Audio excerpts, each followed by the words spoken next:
दोस्तों, नवरात्रि में जो क्यों सूख जाते हैं, क्यों आपके जो में हरियाली नहीं आती है, आखिर ये क्या संकेत देता है? नवरात्रि में जो अखंड ज्योत जलती है उसकी बाती का हम क्या करें? साथ ही साथ ये भी जानिए कि नवरात्रि में कलश के नीचे चावल रखे जाते हैं और उसके ऊपर नारियल रखा जाता है, उसका हम क्या करें? और बचे हुए तेल का क्या करें? जानिए सब कुछ इस वीडियो में। दोस्तों, सबसे पहली बात, नवरात्रि में हम माटी के एक प्याले में जौ भरते हैं ताकि हमारे घर में सुख शांति बनी रहे और माता रानी प्रसन्न हो जाए। जो जब हरे भरे होते हैं तो घर में हरियाली आती है और सुख समृद्धि की प्राप्ति होती है।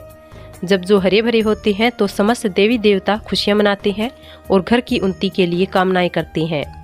हरे भरे जौ में साक्षात माता रानी अपने 9 स्वरूपों के साथ खेलती है और घर में सुखों की बारिश करती है तथा धन की बारिश होती है। और जिस घर में जौ के अंदर से हरियाली नहीं आती है तो उस घर में पहले से ही पता चल जाता है कि अब आपके घर में गरीबी आने वाली है तथा परेशानियां आने वाली है, क्योंकि आपने पूजा पाठ में कोई गलती कर दी होगी जिसके कारण जौ में हरियाली नहीं आ पाई। जौ में कम हरियाली आना मतलब घर में धीरे धीरे खुशियों का वास होगा और ज़्यादा हरियाली आने का मतलब घर में धन की वर्षा होगी। तेजी से व्यापार दिन दुगनी रात चौगनी बढ़ेगा। कई लोग जौ में रोजाना पानी डालते हैं, जो कि इसमें पानी नहीं डाला जाता बल्कि पानी का छिंटा मारा जाता है, इसलिए जौ सड़ जाते हैं, खराब हो जाते हैं। ऐसा ना करें और इसी कारण हरियाली नहीं आ पाती। ज़्यादा पानी डालने से खराब हो जाते हैं। दोस्तों, जो जब आपके घर में हरे भरे हो जाए तब इसमें चांदी का सिक्का या 1 रुपये का सिक्का जरूर डालें। सिक्का डालने से माता रानी प्रसन्न होती है और आपके घर में धन का आगमन होना शुरू हो जाता है। दोस्तों, नवरात्रि समाप्त होने के बाद हरे भरे जौ का क्या करें, आइए जानते हैं। पहली बात तो ये कि इसमें जो आपने 1 रुपये का सिक्का डाला है उसे आप अपने धन के स्थान पर रख लीजिए। इससे धन में बढ़ोतरी होती है। और अंत में नवरात्रि समाप्त होने के बाद इन जौ में से थोड़े पत्ते माता रानी के प्रसाद के स्वरूप में पूरे परिवार को खिलाएं। इसके पत्ते खाना बहुत ही शुभ और मंगलकारी माना जाता है। और बाकी आप इन जौ को गंगा में विसर्जित कर दें या नदी की धारा में छोड़ दें। इससे आपका व्रत संपूर्ण और सफल हो जाएगा। दोस्तों, कई लोग अपने घर में अखंड ज्योत जलाते हैं। जो बाती होती है तथा तेल बाती, उसे कई लोग इधर उधर फेंक देते हैं या अपने घर में संभाल कर रख लेते हैं या फिर पानी में डाल देते हैं, जो कि इससे आपको कोई फायदा नहीं होता। जो अखंड ज्योति होती है उसे आप मामूली ना समझे। ये बुझने के बाद भी जागृत अवस्था में होती है। इसमें साक्षात माता दुर्गा का वास होता है। नवरात्रि समाप्त होने के बाद इसके बचे हुए तेल को आप बच्चों की मालिश करने के लिए रखें और आप भी इससे मालिश करें। इससे आपकी सभी बीमारियां दूर हो जाएगी और आपके ऊपर सकारात्मकता का संचार होगा। और साथ ही साथ जो अखंड ज्योति की बाती होती है उसे आप अपने बाजू में बांध लें। ऐसा करने से आपको धनी होने से कोई नहीं रोक पाएगा। बच्चे बड़े सभी बांध सकते हैं। उसको बड़ा करने के लिए इसमें आप कलावा बांध सकते हैं। दोस्तों, नवरात्रि में जब कलश स्थापना की जाती है तो कलश के नीचे चावल रखे जाते हैं और कलश के ऊपर एक नारियल भी जरूर रखा जाता है। ऐसे में हम इन दोनों चीज़ों का क्या करें, आइए जानते हैं। सबसे पहली बात, कलश के ऊपर जो नारियल होता है उसे आप कन्या पूजन में तोड़कर कन्याओं को बांट दें और आप भी माता रानी के प्रसाद के स्वरूप में खा लें। आप चाहें तो नारियल साबुत ही गंगा में विसर्जित कर सकते हैं। और कलश के नीचे जो चावल रखे जाते हैं उसे आप थोड़ी हल्दी में पीला करके एक लाल कपड़े में बांधकर अपने धन रखने के स्थान पर रख लें या अपने पर्स में रख सकते हैं। इससे तेजी से धन बढ़ता है, माता लक्ष्मी की कृपा प्राप्त होती है। और बाकी चावलों को आप पक्षियों को डाल दें और जो कलश और जो होते हैं उसे आप गंगा में विसर्जित कर दें। ऐसा करने से नवरात्रि का संपूर्ण फल प्राप्त होता है और व्रत रखने का फल शीघ्र ही मिलता है। और भूल कर भी गंगा में ये गलती कभी मत करना। कचरा आदि धूप बत्ती के डिब्बे, माचिस की डिब्बी भूल कर भी मत डालना। सड़े गले फूल गंगा में नहीं डालना चाहिए। इससे उल्टा व्यक्ति नरक में चला जाता है और परिवार में गरीबी का वास हो जाता है। गंगा मैया क्रोधित हो जाती है और श्राप देती है, इसलिए ऐसा घोर पाप कभी मत करना। दोस्तों, अगर आपको माता रानी की चुनरी उपहार में मिली है, जैसे जागरण आदि में या किसी पंडाल से या धार्मिक यात्रा से, तो ऐसी माता रानी की चुनरी बहुत ही शुभ मानी जाती है।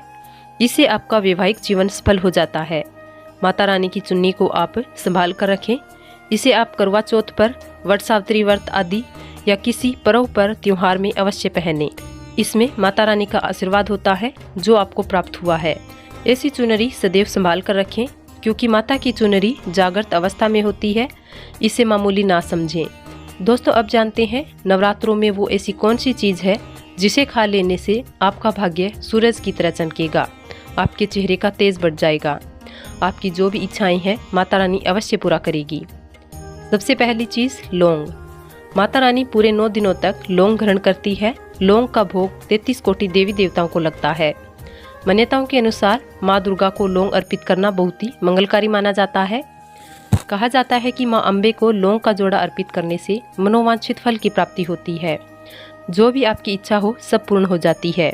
अगर इस दिन आपने लौंग नहीं खाई तो समझो आपके व्रत अधूरे रह जाएंगे। अगर इस दिन आपने लौंग नहीं खाई तो समझो आपके व्रत अधूरे रह जाएंगे। आपकी जो भी इच्छाएं हैं सब अधूरी रह जाएगी।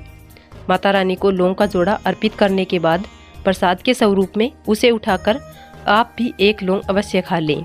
दोस्तों नवरात्रि में खीर बनाना बहुत ही शुभ माना जाता है। 33 कोटि देवी देवताओं को खीर का भोग अवश्य लगता है। माता लक्ष्मी दोनों हाथों से धन की वर्षा करती है। इस दिन आप भगवान को खीर अर्पित करने के बाद अवश्य खा लें, आपका मंगल हो जाएगा। दोस्तों नवरात्रि में हर किसी व्यक्ति के घर में गंगा जल अवश्य होता है। अगर गंगा जल नहीं है तो नवरात्रि का व्रत रखने का कोई फायदा नहीं है। ऐसे घर में 33 कोटि देवी देवताओं का आशीर्वाद कभी नहीं होता है। खासतौर पर नवरात्रि में गंगा जल अवश्य पी ले। गंगा जल की कुछ बूंदें मुंह में डालने से व्यक्ति के अंदर जितनी भी नकारात्मकता होती है सब नष्ट हो जाती है। माता रानी की कृपा बरसती है। गंगा जल इस दिन अवश्य पी लें। नवरात्रि में सीताफल खाना बहुत ही शुभ माना जाता है। इसमें माता सीता का आशीर्वाद मिला हुआ होता है। 9 देवियों को सीताफल अवश्य अर्पित किया जाता है और प्रसाद के रूप में आप इसे जरूर खा लें। सीताफल खाने से आपकी समस्त पीड़ा दूर होती है। आपकी जो भी इच्छाएं हैं सब पूर्ण हो जाती है। कहते हैं नवरात्रि में अगर आपने सीताफल नहीं खाया तो कुछ भी नहीं खाया। माता रानी की पूजा में सीताफल को अवश्य अर्पित करें और प्रसाद के स्वरूप में पूरे परिवार को खाना चाहिए। सीताफल खाने मात्र से माता सीता की कृपा, भगवान राम की कृपा आपके ऊपर जरूर बरसेगी। धन लक्ष्मी आपके ऊपर दोनों हाथों से वर्षा करेगी। आप नवरात्रि में सीताफल खाना ना भूलें। दोस्तों नवरात्रि समाप्त होने के बाद जो हरे भरे होते हैं उसमें से आप उसकी थोड़ी सी हरियाली तोड़कर पूरे परिवार को खिलाएं। जो के पत्ते खाने से माता रानी की कृपा बरसती है और पूरे परिवार को माता रानी अपने चरणों में वास देती है। नवरात्रि में हरे भरे जो को अवश्य खा लें। इसके पत्ते खाना बहुत ही शुभ और मंगलकारी माना जाता है। और बाकी बचे जो को गंगा में विसर्जित कर दें। और कलश के ऊपर जो नारियल होता है उसे भी आप जरूर ग्रहण करें और कन्याओं को भी खिलाएं। आप चाहें तो साबुत नारियल भी गंगा में विसर्जित कर सकते हैं। दोस्तों हमने जो भी सामग्री आपको बताई है उसमें से एक सामग्री अवश्य खा ले, आपका भाग्य चमक जाएगा। आपको धनी होने से कोई नहीं रोक पाएगा।